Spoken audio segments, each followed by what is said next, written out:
네, 주님의 귀한 말씀을 잘 봉독해 주셔서 고맙습니다. 네, 참 좋으신 우리 주님의 은혜와 평강이 오늘도 주님을 사랑하시는 우리 모든 교우들과 함께하길 주님의 이름으로 축원합니다. 아멘. 여러분 마태복음 5장, 6장, 7장은 우리 예수님께서 산에서 제자들에게 주신 말씀입니다. 물론 한 산에서 그냥 꼬박 이 말씀을 다 하실 때까지 머무르셨던 것이 아니라 그때 산에서 하셨던 말씀을 아마 마태가 이렇게 편집을 했어요. 그래가지고 이제 산에서 하신 그 말씀을 이렇게 모아가지고 일종의 설교집을 이렇게 여기다가 이렇게 만든 거죠. 그래서 예수님께서 산에서 내려주신 가르침이다라고 해서 산상수훈 이렇게 하고요. 또 그 가르침이 보배롭고 귀하다라고 해서 산상보훈 이렇게 말하기도 합니다. 내용은 이렇습니다. 우리가 앞으로 보겠지만 우리가 천국 백성들인데 천국에 속해 있는 백성들의 삶이란 이런 모습이다. 또 당신이 앞으로 천국에서 영원히 살 텐데 그렇다면 지금은 이 땅에서 이런 모습으로 살 것이다, 살아야 한다 정도의 느낌을 가지고 있습니다. 가령 우리가 볼 것이지만 마태복음 5장 22절 말씀에 보면 형제들을 대할 때 그 태도는 노해서는 안 된다라고 하는 말씀, 또 5장 44절에는 그 유명한 원수를 사랑하라 라고 하는 그런 말씀들, 또 7장 1절로 가보면 형제의 눈 속에 있는 티를 이렇게 보느라고 네 눈 속에 있는 들보를 놓쳐버리고 빼지 못하는 그런 누를 범하지 말라. 또 13절과 14절에는 멸망으로 들어가는 넓고 큰 문 대신 생명으로 인도하는 좁은 문으로 들어가기를 힘쓰라 라고 하는 그런 말씀도 있습니다. 우리 앞으로 쭉 볼 거예요. 아마 이제 앞으로 여러분께서 이 말씀을 이제 우리가 쭉 읽다 보면은 이런 생각이 들 겁니다. 예수 믿는 삶, 예수님 따르는 삶이 왜 이렇게 유별나지? 우리가 이렇게까지 해야 되는가? 이렇게 사는 건 너무 힘들 텐데 라고 하는 그런 마음이 들 겁니다. 예수 믿으면 다 복 받는다고들 하던데 왜 이렇게 고달파 보일까? 라고 하는 그런 질문들도 아마 생길 겁니다. 자, 그렇다면 이제 생각 하나 해보는 건데요. 과연 그런 내용들을 우리가 다 지키려면 너무 힘들고 때로는 손해보는 것 같기도 한데 그런 결정이 정말 손해일까? 내가 정말 이 말씀대로 살아가면 내가 별로 행복하지 않을까라고 하는 진지한 고민을 해볼 필요가 있겠습니다. 약간 좀 다른 이야기이면서 또 연결된 이야기인데요. 얼마 전에 어떤 성도님께서 저에게 목사님 예전보다 살이 찌신 것 같아요. 예, 아주 팩트 폭력을 막 하셨어요. 제가 이게 쪘거든요. 그래서 제가 이걸 부인을 하지를 못했습니다. 그래서 맞습니다. 살쪘어요. 제가 요즘에 먹기는 많이 흡수하는데 칼로리 소모를 못 하고 있습니다라고 하면서 그냥 그러면서 스스로 좀 자책을 했었습니다. 제가 좀 생각을 해봤어요. 제가 원래는 좀 걷기도 잘하고 걷는 것도 좋아하고 등산도 많이 다니고 뭐 때로는 뛰기도 하고 그랬단 말이에요. 근데 어느 순간부터 한 몇 년 새에 제가 이야기 예전에 한번 했습니다만은 바쁘다는 핑계로 요즘 이렇게 운동을 잘 하지를 않고 있어요. 거의 하지를 않고 있습니다. 그런데 이제 남 탓을 좀 해볼게요. 아니 뇌가 거기에 적응을 해버린 거예요. 그래가지고 내가 스스로는 한번 좀 운동을 해보려고 하는데 이 뇌가 저를 주저앉히는 겁니다. 그래서 나가니 뭐하니 그냥 앉아서 책 읽어라. 또 책 읽다 보면은 또 사람이 누워서 쉬어라 이러는 거예요. 그러다 보니까 제가 운동을 이렇게 잘 하지를 못하는 겁니다. 그런데 사실 그럼 제 몸은 편해요. 자, 여기서 질문. 무엇이 저에게 유익한 것일까? 저는 하루 종일 앉아서 책 보는 것도 좋아하고 또 뭐 누워서 공부하는 것도 좋아하고 그러면 정말 마음이 우리 릴렉스 한다고 그러잖아요. 정말 릴렉스가 돼요. 근데 그게 정말 저한테 좋은 걸까? 아니면 참 번거롭지만 그래도 때로는 날씨 춥기도 하고 덥기도 하지만 나가서 힘들지만 뛰기도 하고 무거운 거 들기도 하고 확 숨도 한번 차보고 뭐 그런 것이 저에게 좋은 것일까? 뭐가 좋겠습니까? 대답 안 하셔도 전 잘 알고 있어요. 굳이 말씀 안 하셔도 되겠습니다. 자, 여러분 오늘 예수님이 말씀하시는 팔복도 그런 측면이 있어요. 우리가 그리스도인으로서 복된 상태가 어떤 것일까라고 하는 기본적인 개념들이 사실 있어요. 그런데 세상으로부터 들어오는 그런 생각들이나 목소리가 있다 보니 정말 복된 삶은 우리가 아마 이런 생각들을 많이 하실 겁니다. 삶이 좀 풍족하고 결핍이 없고 육체의 건강이 잘 유지가 되고 사람들과 이제 그저 편안하게 어울려 살아가는 상태. 그래서 걱정 없이 내가 할 일들을 그냥 잘 하면서 지내는 정도면 그건 복된 상태지. 아마 그런 생각을 하실 거고요. 뭐 저도 그러면 참 좋겠다라는 생각이 듭니다. 근데 오늘 예수님의 팔복을 읽어 보셨는데 예수님께서 말씀하신 것은 그 복의 모습이 상당히 우리의 기본적인 생각과 상반된 모습을 오늘 열거하고 있는 것을 우리가 읽어봤어요. 그래서 이런 사람들이 복되다라는 이야기를 하는데 사실 잘 읽어보면 아니 이게 도대체 왜 복된 삶이라고 할 수 있을까라고 하는 그런 의문을 제기를 하는 겁니다. 근데 예수님의 이런 이 말씀을 하시는 방법은 이렇게 우리에게 한번 생각을 하게 하고 고민하게 하고 그러면서 그런 거였구나 하는 거죠. 우리가 오늘 그걸 한번 찾아봐야 되겠는데요. 제가 앞서 말씀드렸던 것처럼 운동 이야기, 운동을 좀 여러분 잘 하려면 우리 전문가도 여기 교회에 앉아 계시는데 식사량도 좀 고통스럽게 조절을 해야 되는 순간도 있고 또는 정말 이 힘도 없는데 무거운 건 내 힘보다 조금 더 무거운 걸 들어보는 그런 훈련도 필요하고 숨차도록 달리다 보면은 몸이 많이 불편해요. 힘들어요. 내가 이렇게까지 해야 되나 싶은데 바로 거기서부터 그 사람의 건강이 유지가 되는 겁니다. 제 입으로 이런 말을 하니까 되게 부끄러운데 하여튼 그렇다는 거죠. 원론적으로 예수님께서 말씀하신 복의 내용도 여러분 그런 점이 있어요. 나는 이래야 복이다라고 생각하는데 주님이 내가 참 피하고 싶은 불편해 보이는 그런 복의 내용들을 열거하는데 사실은 그것이야말로 내 영혼의 복이 되고 내 삶의 복이 되고 내 영생의 복이 되기 때문에 주님은 그 이야기를 지금 하시는 겁니다. 살다 보면 어렵고 힘든 일들이 일어날 수 있습니다. 근데 여러분 그것 자체가 복이라는 말씀은 아닙니다. 근데 대신 그럴 때 여러분 우리가 어떻게 되냐면은 지난주에 보았던 말씀인데 하나님께 손을 내미는 가난한 마음이 돼요. 내가 너무 힘들고 어려울 때 아무도 나를 도와줄 수 없을 때 그때는 정말 내가 하나님 앞에 거지가 되는 겁니다. 근데 예수님은 바로 그때가 복된 상태다라고 이야기를 하는 겁니다. 왜냐하면 그런 마음을 먹을 수 있는 사람이 아무나 되는 게 아니라는 거예요. 천국 백성들이기 때문에 하나님을 찾는 마음이 생기는 거고 그래서 하나님을 찾는 마음이 사실은 복된 마음인데 그 이유는 뭐냐? 그 사람이 천국 백성이기 때문이다. 이런 식으로 전개가 됩니다. 그래서 제가 좀 여러분 도움을 드리기 위해서 사실 8개의 팔복이 나옵니다. 근데 우리 번역으로는 표현은 되어 있지 않지만 번역상에 사실은 이미 숨어 있는 게 있어요. 거기 보면 왜냐하면이라고 하는 접속사가 원래 원어에는 있는데 우리 번역으로는 표현되어 있지 않지만 그 속에 의미는 담겨 있습니다. 그게 뭐냐면은 여러분 한 3절 말씀 보세요. 심령이 가난한 자는 복이 있나니 천국이 그들의 것임이요 이렇게 돼 있죠. 여기 왜냐하면은 없습니다만은 앞에 화면 보시면은 사실 이렇게 보시면 돼요. 심령이 가난한 자는 복이 있습니다. 왜냐하면 천국이 그들의 것이기 때문에 심령이 가난하지만 그 사람은 사실은 이미 복이 있는 사람입니다. 라고 정리가 돼요. 나머지도 사실 다 그렇습니다. 예를 들어서 애통하는 자는 복이 있습니다. 왜냐하면 그들이 위로를 받기 때문입니다. 또 의에 줄이고 목마른 자는 복이 있습니다. 왜냐하면 그들이 배가 부를 것이기 때문입니다. 하면서 이게 다 왜냐하면이라고 하는 것이 이 속에 다 들어가 있습니다.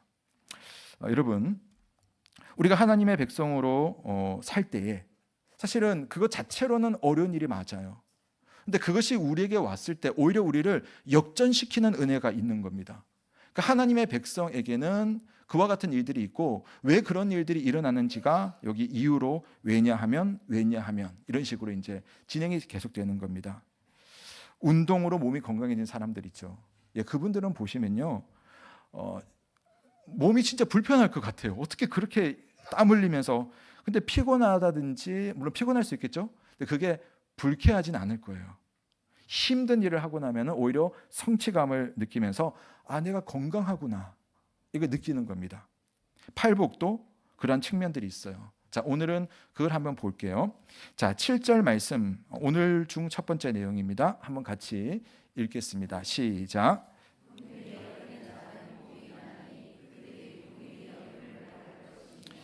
네, 긍휼히 여기는 자는 복이 있다라고 합니다. 근데 이유가 뭐라고 되어 있죠? 예, 왜냐하면 그들이 긍휼히 여김을 받을 것이기 때문에 그들이 긍휼히 여길 때는 사실 복이 있는 상태다라는 이야기를 해주는 겁니다. 자, 성경에서 긍휼이라고 하는 말은 크게 두 가지 의미가 있어요. 첫 번째는 남의 연약함이나 잘못을 너그럽게 감싸주는 마음. 그러니까 이건 긍휼은 마음이 드는 마음. 그러니까 누군가를 너그럽게 여겨주고 이렇게 감싸주는 마음이 첫 번째 긍휼이에요. 두 번째 또 이런 뜻이 있습니다. 여러분 너무 잘 아실 텐데요. 어떤 고통 속에 있는 이웃이 딱 눈에 보여요.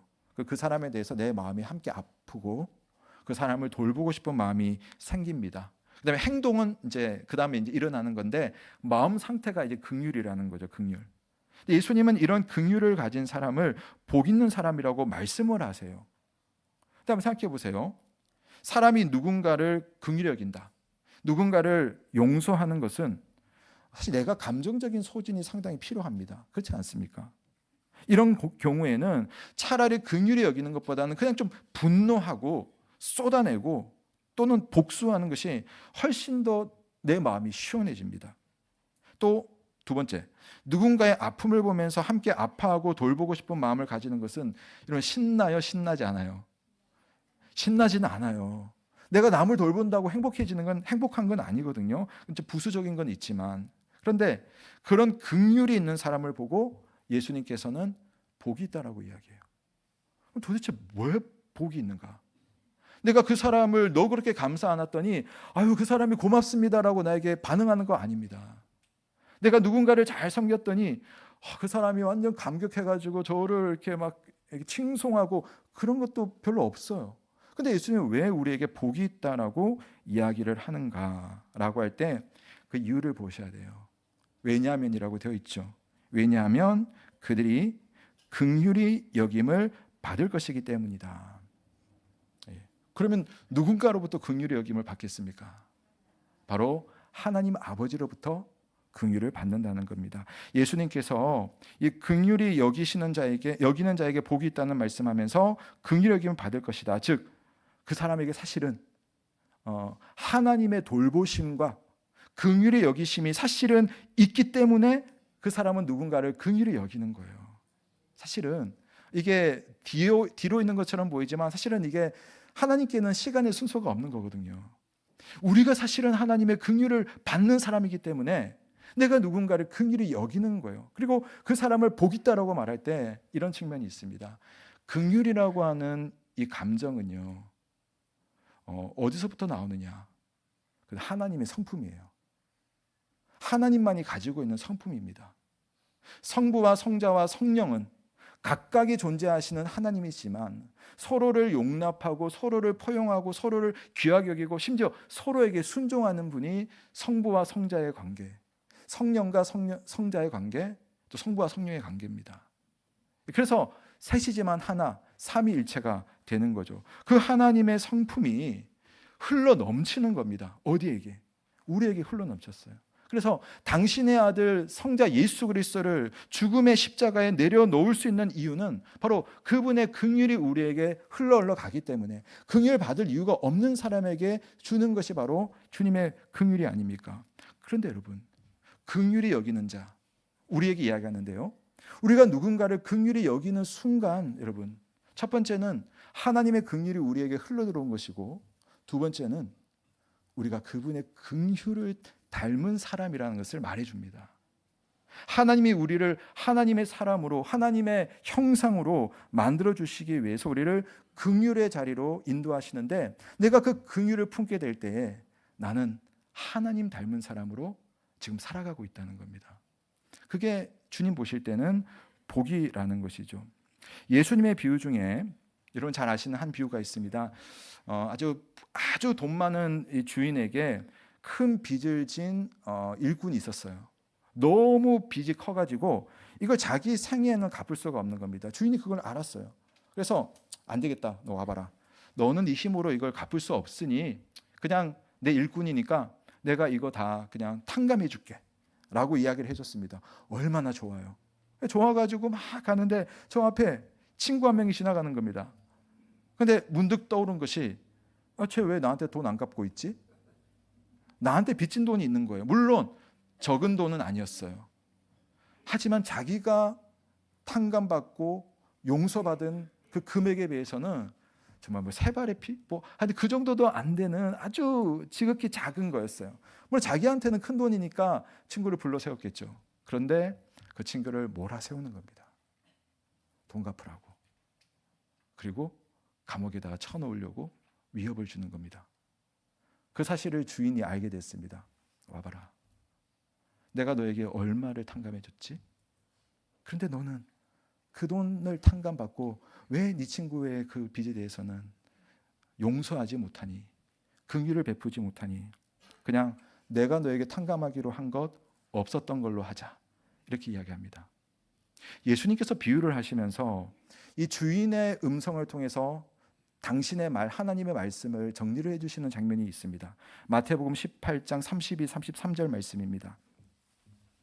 이에 주인이 그를 불러다가 말하되 악한 종아, 내가 빌기에 내가 너의 빚을 전부 탕감하여 주었거늘 내가 너를 불쌍히 여긴과 같이 너도 네 동료를 불쌍히 여기는 것이 마땅하지 아니하냐. 너 왜 안 그랬어? 그러면서 그 빚 탕감이 취소가 돼버린 겁니다. 사랑하는 성도 여러분, 바로 이 마음이 기독교의 정신인 긍휼이에요. 긍휼. 나로부터 솟아나오는 마음이 아니라 내가 받은 하나님의 사랑의 크기, 내가 받은 하나님의 용납의 크기, 내가 받은 하나님의 긍휼의 크기를 아는 사람이기 때문에 우리는 누군가에게 긍휼한 마음으로 접근을 할 수가 있는 겁니다. 그리고 내가 그렇게 접근을 하는 순간 그게 나에게 왜 복이 있다는 선언이 되냐면은 내가 주님의 긍휼을 받고 있기 때문에, 그걸 아는 사람이기 때문에 누군가를 긍휼히 여길 수 있다는 하나의 증거가 되는 것이죠. 그러므로 여러분, 우리 모두가 하나님의 긍휼이 있는, 긍휼을 누리시는 하나님의 자녀 되시길 주님의 이름으로 축원합니다. 그리고 그 증거로서 하나님, 저도 누군가를 긍휼히 여기는 삶을 살게 하여 주옵소서. 그런 믿음의 고백이 있기를 주의 이름으로 축원합니다. 자, 다음 복을 보겠습니다. 8절입니다. 8절 함께 읽습니다. 시작.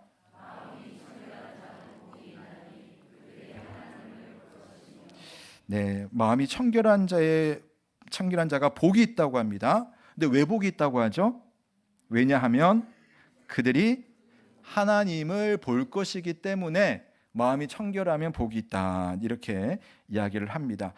예, 저는 이제 설교 준비하면서 딱 한 인물이 떠올랐어요. 그리고 한 단어가 떠올랐습니다. 마음이 청결하다는 말은 일단 기본적으로는 그냥 깨끗하다 이런 게 아니에요. 어떤 한 대상을 향해서 집중한다 이런 말입니다. 그 대상을 향해서 진심이다. 여러분 이런 거 있잖아요. 나 먹는데 진심이다.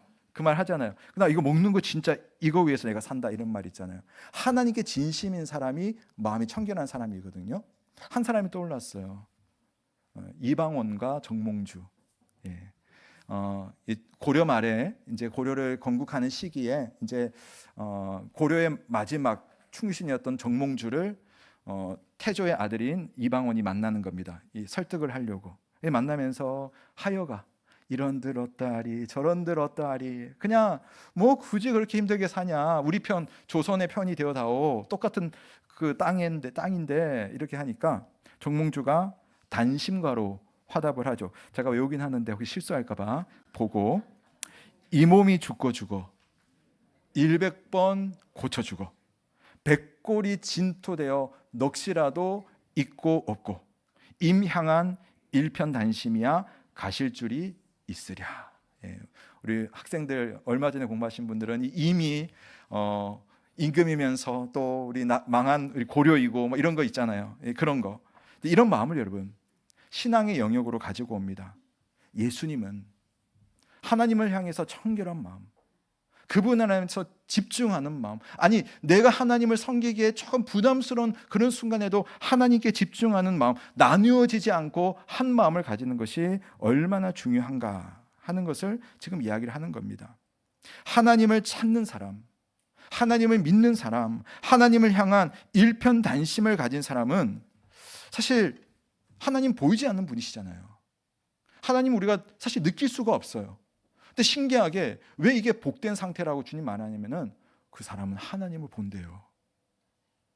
맞아요. 어떻게 하나님을 볼 수가 있죠? 시편 24편 말씀에 보면 이 마음이 청결하다는 똑같은 단어가 구약에도 있습니다. 여호와의 산에 오를 자가 누구며 그의 거룩한 곳에 설 자가 누구인가? 이 말은 하나님 볼 사람, 만날 사람이 누군가 이 말이에요. 그 사람은 어떤 사람이냐면은 손이 깨끗하며 마음이 청결하며 뜻을 허탄한 데 두지 아니하며 거짓 맹세하지 아니하는 자로다. 그는 여호와께 복을 받고 구원의 하나님께 의를 얻으리니 이는 왜냐하면 그는 여호와를 찾는 족속이고 야곱의 하나님의 얼굴을 구하는 자로다. 예. 그러니까 하나님이 안 보이지만 끝까지 하나님을 찾는 마음을 가진 사람은 결국은 하나님이 희한하게도 보이는 그런 영적인 현상들이 일어난다는 겁니다. 여러분 어떻게 볼 수가 있죠? 하나님 안 보이시잖아요. 이 하나님이 눈에 보여서 보이는 것이 아니에요. 하나님의 흔적이 내 삶 속에 느껴지는 겁니다. 하나님이 일하시고 있다라고 하는 것이 하나님께 일편단심으로 집중하는 사람들에게는 이게 보이는 겁니다. 심지어 가장 하나님이 느껴지지 않을 것 같은 그런 순간에 하나님 보는 사람들이 있어요. 그런 사람들이 있습니다. 신방을 하다 보면 제가 항상 그 부분이 참 저는 신방 때 감사하고 감동이 되는데 참 본인 이야기를 쭉 하는데 듣고 보면 아니 감사할 일이 아닌데 감사하대요. 교통사고 났는데 하나님 저를 보호해 주셨어요 라고 감사를 합니다. 암에 걸렸는데 하나님께서 저의 치료의 과정 속에 함께 하시니 감사해요 라고 합니다. 오늘 제가 감사헌금을 제가 할 때 어떨 때는 제가 막 정신없이 빨리 읽을 때가 있어요. 그때 왜 그러냐면 제가 너무 울컥해서 그때 그걸 울컥 안 하려고 제가 빨리 읽을 때가 있거든요. 오늘도 그런 기도의 내용이 있었어요. 광야의 시간을 잘 지나가게 하셔서 감사합니다. 저는 그분이 누군지 알잖아요. 그분의 형편을 알잖아요. 진짜 광야를 지금 거쳐가고 있는데 광야를 지나가게 하시는 하나님께 감사한대요. 하나님이 보이지 않지만 하나님이 보이시는 것이죠. 누가 그걸 볼 수 있습니까? 비록 힘들고 어려운 시간을 살고 있지만 하나님을 찾고 하나님을 구하는 순간 그 속에서 조용히 일하시는 하나님, 때로는 어떤 사람들을 통하여서 내게 찾아오시는 하나님, 때로는 환경들의 변화들을 통해서 찾아오시는 하나님, 또는 내 마음의 변화를 통하여서 하나님을 느끼게 하시는 그 하나님이 보인다는 겁니다. 그런 분들은 어떤 수렁 속에 떨어질지라도 다시 힘을 얻고 일어나 걸어갈 수가 있습니다. 여러분 그렇다면 여러분 이 사람만큼 복 있는 사람 어디 있겠어요? 그런 복이 여러분 어디에 있겠습니까? 마음이 청결한 것, 하나님을 끝까지 찾는 것 쉽지 않습니다. 그러나 그 사람이 하나님을 본다라고 한다면, 내가 그렇게 될 수 있다면 얼마나 복된 일입니까? 자, 이제 다음 거 보겠습니다. 9절 말씀 함께 읽겠습니다. 시작.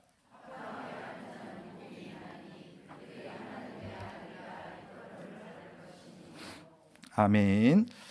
네, 좀 시간이 좀 많지 않아가지고 제가 좀 빨리 진행해 볼게요. 합평하게 하는 자가 왜 복이 있느냐? 왜냐하면 뭐죠? 하나님의 아들이라 불릴 것이기 때문이다. 이렇게 말합니다. 여러분 합평이라고 하는 것도 역시 하나님의 성품이에요. 하나님이 삼위일체가 합평하지 않습니까? 평화를 이루지 않습니까? 예수님이 이 땅에 왜 오셨습니까? 하나님과 우리 사이에 끊어진 다리를 이어주시려고 오셨어요. 유대인과 이방인이 서로 미워할 때 그것을 하나 되게 하시려고 오셨습니다. 아픈 자들, 기피하는 자들, 죄인들, 세리와 창기들, 그들과 만나셔서 그들 간에 다시 관계의 회복을 주시기 위해서 예수님께서 오셨어요. 그러니까 우리가 이런 공동체 안에서 여러 가지 일들이 일어날 수 있지 않습니까? 그 속에서 물론 힘들고 어렵지만 샬롬, 평화를 위해서 우리가 기도하고 애를 쓰다 보면 우리에게 어떤 현상이 일어나냐면은 하나님이 하시는 일을 내가 하고 있는 거예요. 하나님이 받으시기 원하시는 기도를 내가 하고 있는 겁니다. 골로새서 1장 20절 말씀에 보면 그의 십자가의 피로 화평을 이루사 만물 곧 땅에 있는 것들이나 하늘에 있는 것들이 그로 말미암아 자기와 화목되게 하기를 기뻐하심이라. 여러분, 이것이 예수께서 하신 일이고 예수님의 성품입니다. 그러므로 우리가 공동체 안에서 물론 화평은 쉽게 오지 않습니다. 주님은 이런 말씀도 하셨어요. 내가 화평을 주려고만 온 것이 아니라 검을 주려고도 왔다. 이 말씀이에요. 왜냐하면 화평을 우리가 이루기 위해서는 때로는 싸움도 있어요. 힘든 일도 있습니다. 근데 그게 전부가 아니라는 거죠. 그걸 통해서 하나님과 화평하고 우리가 서로 화평하는 것이 주님의 모습이고 그것이야말로 너무 복된 사람인데 그 복이 왜냐? 그 사람이야말로 내가 볼 때 하나님의 아들이고 그 사람이야말로 하나님의 딸이기 때문이다. 여러분, 우리 모두에게 그런 화평의 은혜가 있기를 주님의 이름으로 축원합니다. 제가 20살이 되면서 집을 이제 떠나서 살게 되었습니다. 근데 뭐 가끔씩 이제 뭐 1년에 몇 차례 이제 내려가고 그렇게 했는데 제가 내려가면 어머니는 항상 이제 본인의 일터인 식당에 계시거든요. 그 식당에 조금 이제 저녁 시간 바쁘니까 이제 일찍 들어가서 뭐 밥 먹고 막 이래요. 근데 이제 제가 시간대가 그래서 그런지 제 사람이 없을 때 들어가요. 그냥 밥을 먹고 있으면 이제 손님들이 막 들어오는 겁니다. 그 저희 어머니가 항상 하시는 말이 있어요.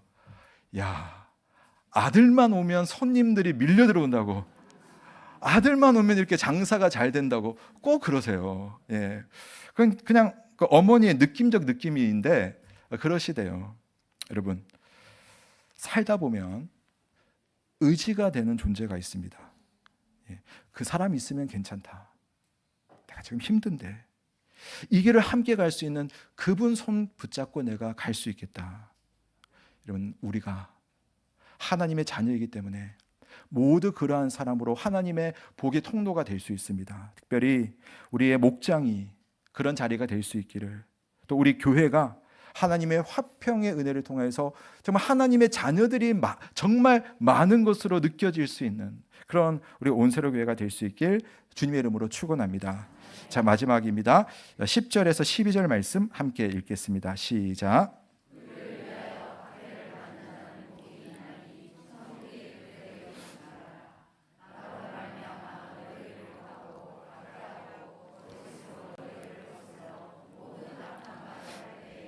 너희에게 복이 있나니 기뻐하고 즐거워하라. 하늘에서 너희의 상이 큼이라. 전에 있던 선지자들도 이같이 박해하였느니라. 아멘. 여기 의료로 해서 박해를 받는다는 말은 뭐냐면 예수님을 믿다가 생기는 크고 작은 어려움들, 심지어는 순교까지 포함하는 그런 표현들입니다. 근데 여러분, 이게 너무 이상하지 않아요? 이걸 보고 복이 있대요. 복이. 예. 주님을 섬기다가 욕 듣는 것도 내가 너무 싫은데 박해도 받기도 하고 심지어 죽임까지 당하는데 그걸 두고 복이라고 말을 한다면 나는 그 복은 받지 않겠습니다. 이게 정상적인 반응일 겁니다. 저도 솔직히 그러고 싶습니다. 근데 예수님은 하실 말씀이 있는 거예요. 당신이 그 박해의 주인공이잖아요. 당신이 지금 십자가에 죽으시려고 이 땅에 오신 분 아닙니까? 그런데 지난주 여러분 칼럼 보셨습니까? No cross, no crown. 십자가가 없으면 부활이 없는 거예요. 주님의 죽음이 없으면 살아나는 영광과 하나님의 풍성한 은혜가 없습니다. 하나님께서는 비록 십자가의 아픔을 아들에게 주시긴 했지만 그 아들이 그 십자가를 지게 됨으로써 영원한 생명의 구원의 은혜가 본인뿐만 아니라 우리들에게도 여러분 미치게 된 것 아닙니까? 그래서 예수님은 자신 있게 말씀하실 수가 있어요. 하늘에서 너희의 상이 크다. 자, 이 마지막 복은 제가 이제 전체와 함께 좀 연결해서 정리하면서 지금 한번 마무리를 해보려고 합니다. 자, 이 팔복에서 여러분 우리가 좀 눈여겨볼 것이 몇 가지가 있는데 첫 번째는 여러분 우리가 3절과 마지막 11절 말씀을 보시면 네, 10절 말씀을 보시면 이게 그 복의 이유가 뭔지가 여러분 같아요, 달라요? 이유가 뭐죠?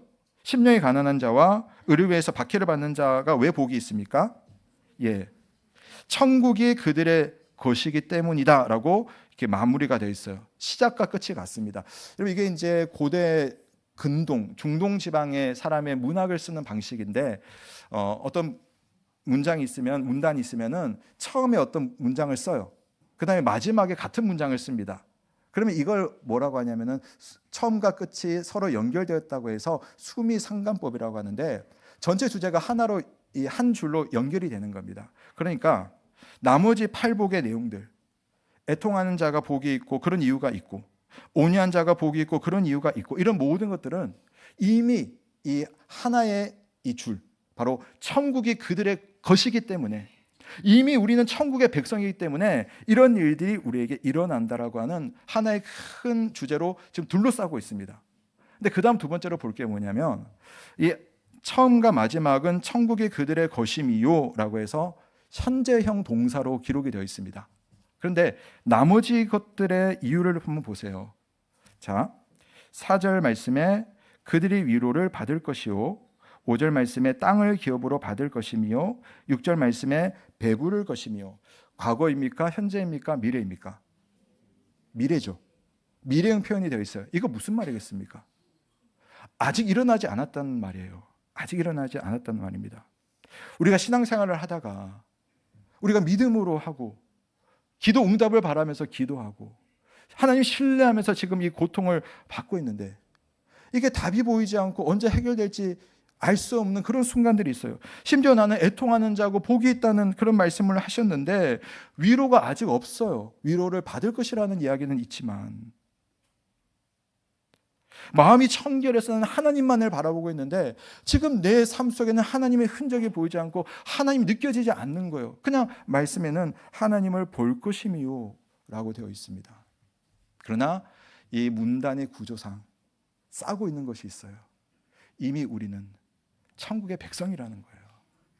천국의 백성이기 때문에 아직은 우리가 지금은 당장 느끼지 못하겠지만 하나님은 당신의 약속을 반드시 이루어내실 것을 믿으시기 바랍니다.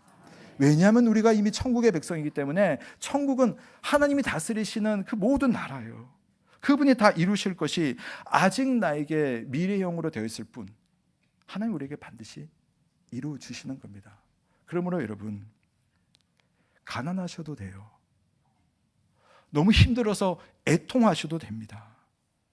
의에 줄이고 목마른데 답이 보이지 않아도 여러분 너무 실망하지 않을 수 있습니다. 심지어 내가 주님 때문에 어려움 당하고 있다 하더라도 여러분 우리는 바로 이 믿음 안에서 오늘을 살아갈 수 있는 힘과 약속과 인내를 이미 우리에게 선물 받으신 줄로 믿으시기를 바랍니다. 이 팔복의 사람들에게 임할 하나님의 은혜는요 결코 여러분을 스쳐 지나가지 않습니다. 반드시 여러분에게 찾아갈 겁니다. 왜냐하면 천국이 이미 우리의 것이기 때문입니다. 복 있는 사람은 바로 그렇기 때문에 오늘을 살아가면서 당장은 어떠할지라도 믿음의 올고점으로 나아갈 수가 있다는 겁니다. 이제 마지막 하나만 좀 말씀 더 드릴게요. 자, 이렇게 지금까지 진행을 하면서 우리 10절까지 보시면 이 팔복을 누가 그 대상인지를 표현할 때 3인칭으로 쓰고 있어요. 좀 죄송합니다. 좀 약간 문법 이야기를 하는데 그들의 것이고 그들이 뭐 받을 것이고 다 그들이라고 되어 있잖아요. 근데 어느 순간에 예수님께서 인칭을 바꿔버리세요. 11절과 12절 말씀 자, 우리 한번 같이 읽어보겠습니다. 시작.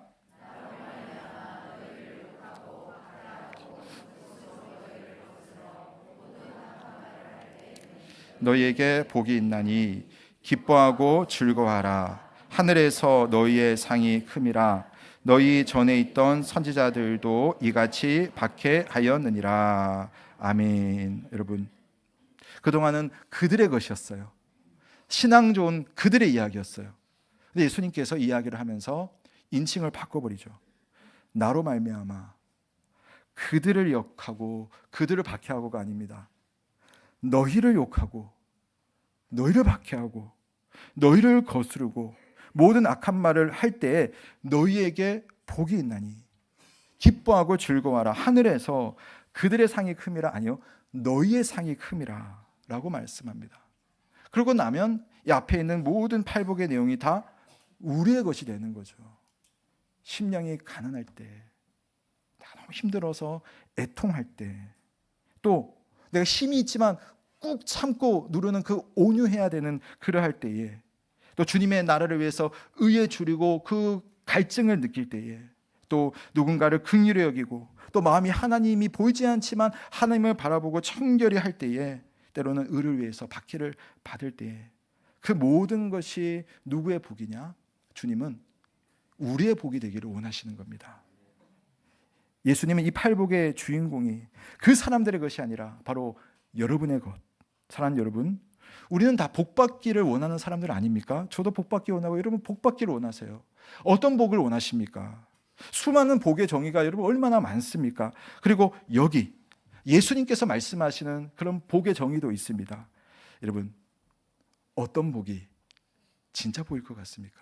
여러분은 어떤 복을 받기를 원하십니까? 우리 함께 기도하시겠습니다. 여러분, 오늘 예수님께서 복에 대한 말씀을 하시는데 사실은 참 이게 무슨 복일까 싶은 것들을 나열을 했어요. 근데 알고 보니 그게 내 복인 이유는 바로 뒤에 이유인 것처럼 하나님이 다 모든 것들을 정리해 주신 상태 속에서 이루어지는 겁니다. 다만 시차가 있고 다만 내 눈에 느껴지지 않을 뿐이지 주님은 반드시 우리에게 믿음으로 사는 자들에게 복 주시는 분이십니다. 그러므로 우리가 당당한 믿음으로 하나님의 복을 향해서 나아갈 수가 있는 겁니다. 때로는 하나님, 나에게 심령이 가난한 그런 믿음의 삶을 살게 해주십시오. 때로는 하나님, 내가 애통하지만 주님 바라보면서 이겨나가겠습니다. 하나님, 억울하지만 나 온유한 자로 살겠습니다. 하나님, 정말 주님이 기뻐하시는 그 의에 줄이고 목마른 삶을 살겠습니다. 하나님, 누군가를 끝까지 긍휼히 여기고 정말 마음이 청결해서 하나님 바라보며 또 누군가에게 화평을 주며 때로는 박해를 받더라도 주님의 위로와 새 나라와 새 힘을 의지하겠습니다. 여러분은 어떤 복을 받기 원하십니까? 지금 어떤 상황 속에서 복된 자의 삶을 살고 있습니까? 여러분의 형편과 여러분의 상황을 두고 하나님의 음성을 생각하며 우리 함께 한번 기도하는 시간 갖도록 하겠습니다. 기도하시겠습니다. 살아계신 하나님,